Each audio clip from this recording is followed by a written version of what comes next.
This is a Sunday morning journal commentary, Ken Long, February 21st, 2021. I was reviewing a variety of readings. Farnham Street had a good series on developing an inner sense of captaincy, in the sense that you're always responsible for what happens to the ship you're on, whether you're the captain or not. And that by having an inner sense of captaincy, you take personal responsibility for everything that's going on. No blame.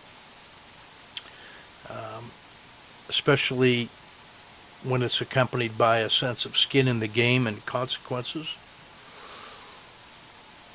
You make better decisions. They're more meaningful. The sense of leadership in some ways acts as a scapegoat. Other people can offload responsibility onto a leader. A leader may feel they're taking on that role, taking one for the team. But even in the case where you have, let's say, failed leadership or the end of leadership and replacement of leadership, as a member of the ship that you're on, you might just say, hey, when the leader is gone, what's left? What's next? How do we get started? What is the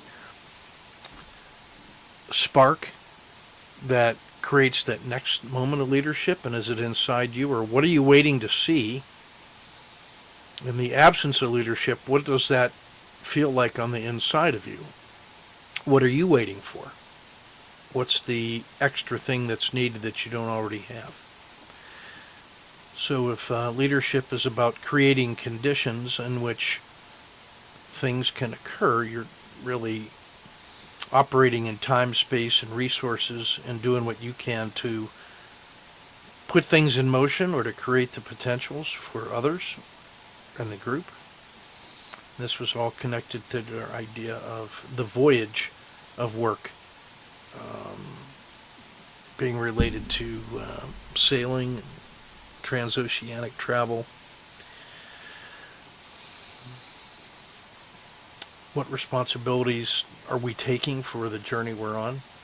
There was a good article on Katie Ledecky swimming, arguably the greatest athlete on the planet right now in terms of performance relative to her peer group. She's so much better than her peers compared to any other athletic dominance in any other sport. It's just remarkable. So the secret of her success is no secret, but these were some of the points that came out of the article. She doesn't fight the water. She has good balance, an amazing rhythm, and a beautiful rotation through the water in her stroke. She has a great feel for the water, and she acts like a little torpedo. She has a target stroke pace of 1.36 seconds, and so that's what she and her coaches are measuring the data on and looking at that rhythm. That's her race pace, and she trains at a race pace. It's a leap ahead, and does extensive data and video analysis. She uses a short distance mindset, but for long distances, the things that it takes short distance swimmers to really excel. She just learns how to do that for longer and longer distances through relentless training. So she's essentially a distance swimmer, but with a sprinter's mentality, in terms of she has this loping stroke where it's not perfectly symmetrical, but it's optimized for the way she leaps ahead in the water, and she adapts her breathing and rotation to that. So she's kind of optimized what works for her into that environment. And she rises to the level of competition, so she seeks to compete with the best all the time. In order to push her. And her coach says, everybody always wants to know what's her magic secret. And there was an article out there about Katie Ledecky's 40 tip, and he said, hey, tip number 41, just do the work. That's all she does. She publishes her workouts, just nobody else is either willing or capable of doing it.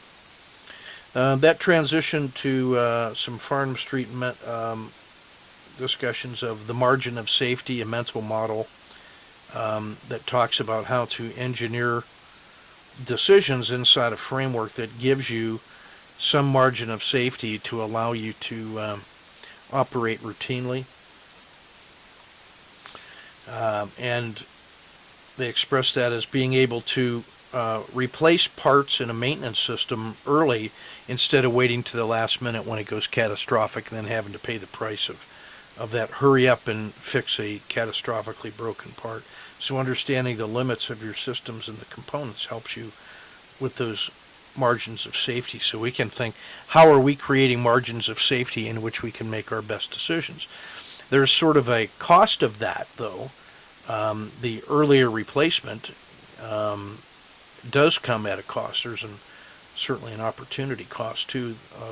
Losses while you're replacing. There's things you can't do. It's connected to a related mental model of redundancy and margin of safety you can think about on the individual transaction basis. And redundancy is a systems design process in which you layer components, and the overlap provides a higher rate of safety and security than any individual element, and it may be cheaper to have multiple layers of acceptable improvements. And between the redundancy and the margin of safety, you're now able in a robust system to absorb errors, absorb bad luck, deal with the consequences of the law of large numbers. It says in any large number system, you're eventually going to see everything that's possible. And that is connected to understanding the theory of streaks in the environments you're working with. If it's simple coin flips, what do normal streaks look like? What is the behavior of those? How many times can you, when you flip, if you flipped 1 million coins, how many streaks of 2, 3, 4, 5, 6, 11, 12, 13 would you expect to see in a run? And that's really helping to understand total system performance and how your system operates in multiple environments.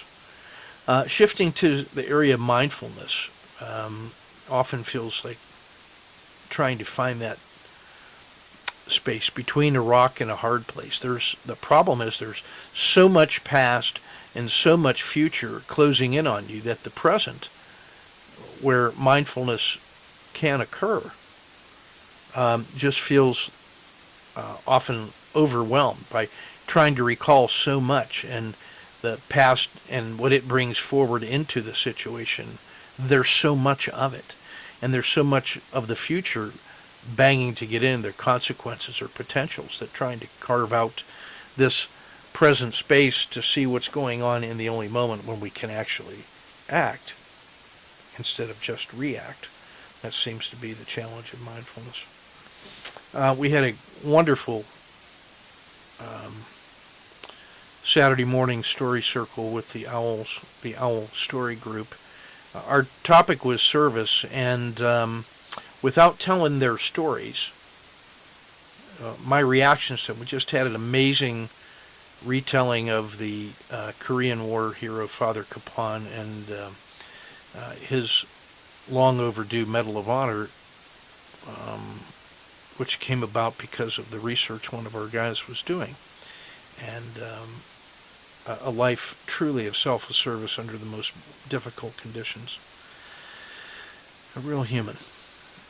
We touched on stories that acknowledged service as a duty to others and a duty to self, and the momentum of service and how those little pieces build together to build a life of service, and how those positive acts generate reinforcing loops that feed forward into the next things you do, and so you can do well by doing good. The idea of acts of service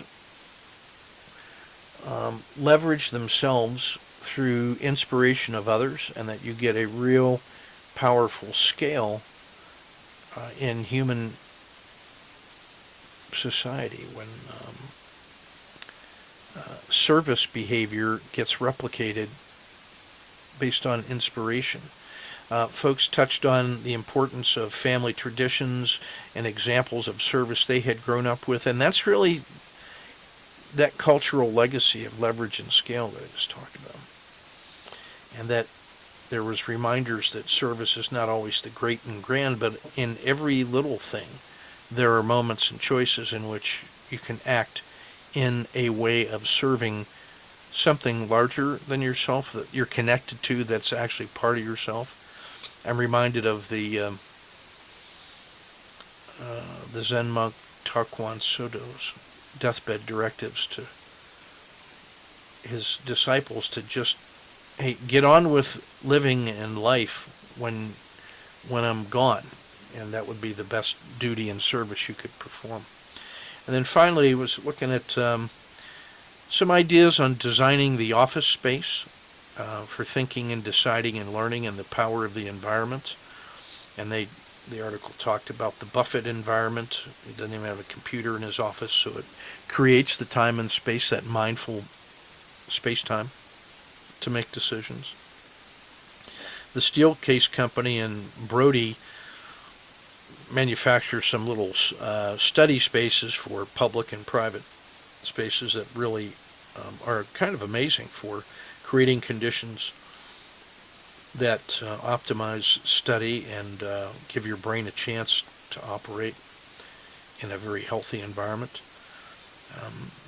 The article went on to talk about some ideas about structuring your day to maximize your energy, knowing your time, nutrition, your circadian rhythms, and so forth, and the idea of chunking time and performing tasks in chunks in the time that it takes to do them, and then really guard against interruptions. Don't interrupt others, and don't be interrupted by them, by constructing your environment in such a way that you give your brain a chance.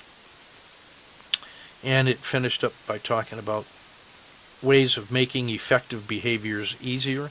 One of the best hat tips I've ever come across was Professor Matt Might, who talked about lowering the transaction cost of doing the right thing. And that's how can I just make it easier to do it than to avoid doing it? Like putting the pull-up bar in the door frame, so every time you walk through it, you stop and do one pull-up, instead of putting it next to the door frame so that if you want to do a pull-up, you have to stop, set it in place, do the pull-up, take it down. That's increasing the transaction cost, so you won't do as many. But if it's just there, and all you have to do is just do it, it's easier to do it than think about why you didn't do it. Just do it. So that is an example of making effective behaviors easier, lowering the transition cost. So some good self-time this morning, and that's my my true story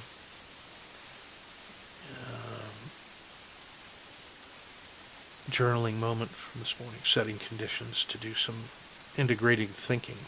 So thanks for your attention.